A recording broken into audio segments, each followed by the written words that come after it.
Okay, moving right along, we come to the pulley. A pulley is used to lift things or lower things. When you pull down, the object goes up. When your hand goes up, the object moves down. It changes the direction of the force. Usually a pulley has a wheel. Can you guess why? Well, we already learned what a wheel does. It beats friction. Here we see a pulley way up high in this big tree. If the cable were just thrown over the branch, it could still work. It would just be harder because the cable would rub against the branch, and that friction would make it harder to move.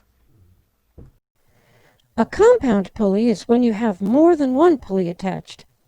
That will make the job even easier. But with just one pulley, like this, it doesn't actually make it any easier to lift. It just changes the direction of the force. So you basically just have to be strong enough to lift the object. Let's show you how this works. We're going to need something to lift. Let's see. Yeah, and who's going to do the lifting? Someone's going to have to pull the other end of the rope. Huh? Somebody have a horse? Pya!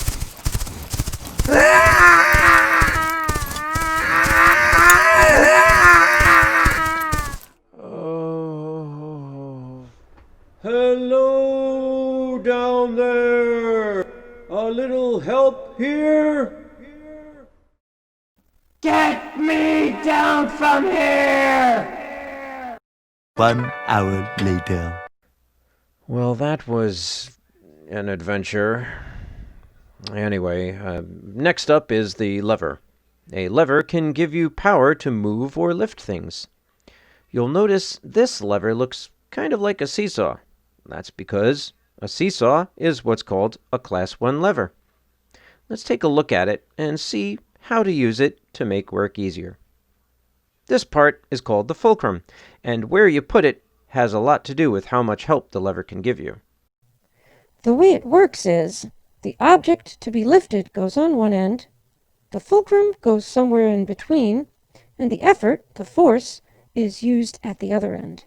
Depending on where the fulcrum is, determines how much easier the lever will make your job. Okay, let's use this huge rock as an example. It's too big for me to lift on my own. Let's see if we can lift it using the lever. Okay, Adventure Man, an example would be great. Once again, though, I think, instead of a rock, we should go for something the audience can really connect with, something they'll be emotionally invested in. Okay. At this point, I'm afraid to ask, though. Any ideas? How about this? We'll try to lift you. That's great. I love it. Let's do it. Let's see if the ladies can lift me. All right. Cut! That was fun, but honestly, it wasn't quite as compelling as I thought it would be. Oh, boy. Here we go. I'm starting to have a bad feeling about this. What can we do? Ah! I have an idea. Stand on the lever again, Adventure Man, okay? Okay.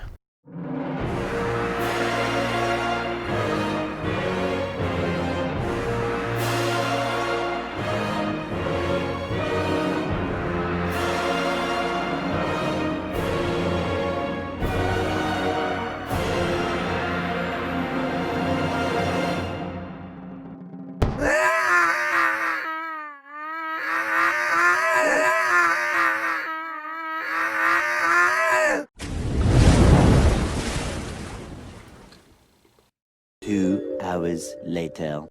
Thankfully, I landed in the water again. Let's move on to the last one, the wedge. Susie, why don't you tell us about it? Sure.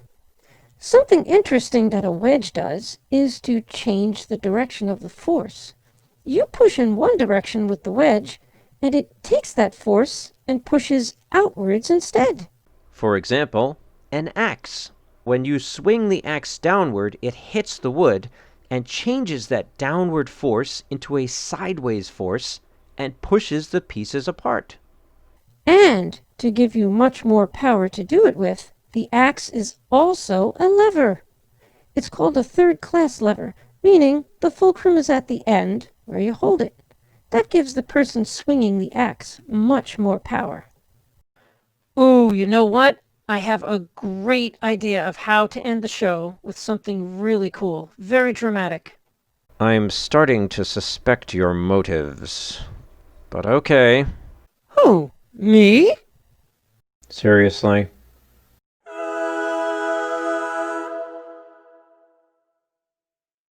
Would you like to hear my idea?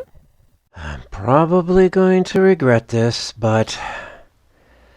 okay.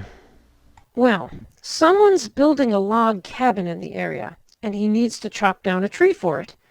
He's going to do it in the background, so we can get to see the axe in action. There. See? You don't even need to get anywhere near the action. Perfectly safe. Okay, let's do it.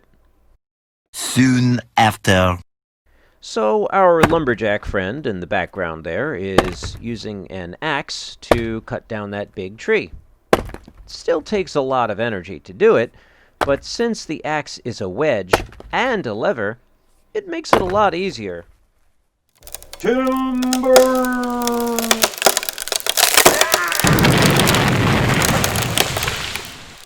Much later. And there you have it. Simple machines.